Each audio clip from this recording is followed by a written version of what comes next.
Hello दोस्तों, स्वागत है आप सभी का मेरे यूट्यूब चैनल में। दोस्तों आज हम पढ़ेंगे रामधारी सिंह दिनकर के बारे में। आई होप आप सभी की तैयारी बहुत अच्छी चल रही होगी उत्तराखंड एलटी की।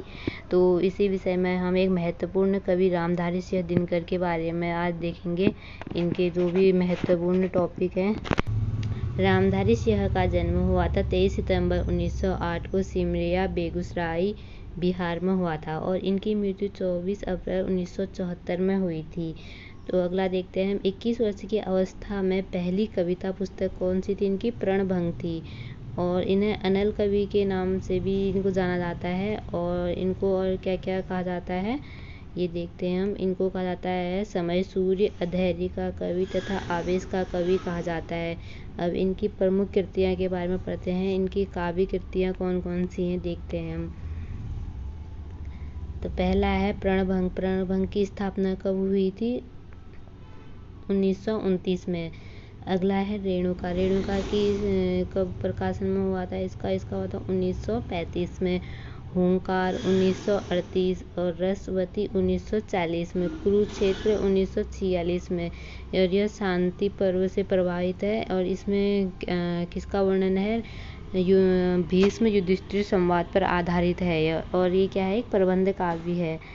और रश्मि रथी 1952 में। इसमें क्या है? 7 सर्ग हैं और खंड काव्य है। इसमें क्या किया है? महाभारत के पात्र कर्ण के जीवन पर आधार बनाकर लिखी गई है ये। अगला है हमारा नील कुसुम। इसकी स्थापना हुई थी 1954 में।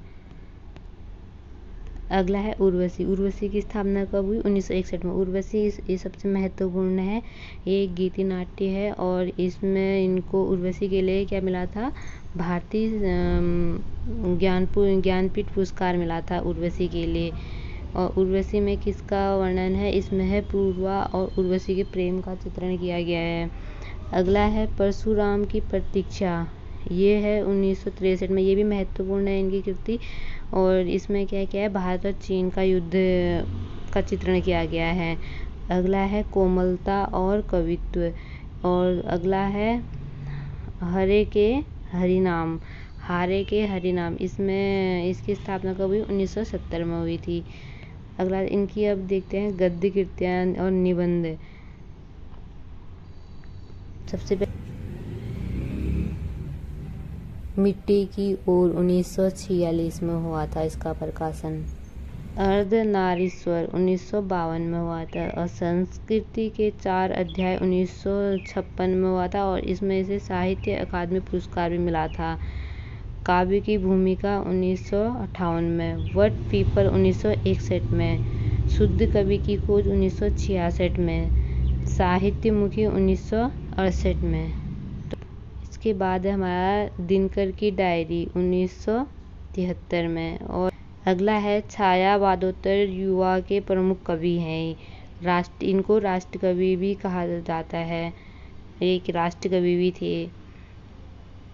अगला है आधुनिक युग के श्रेष्ठ वीर रस के कवि। इनको क्या माना जाता है? आधुनिक युग के श्रेष्ठ कवि के बारे में।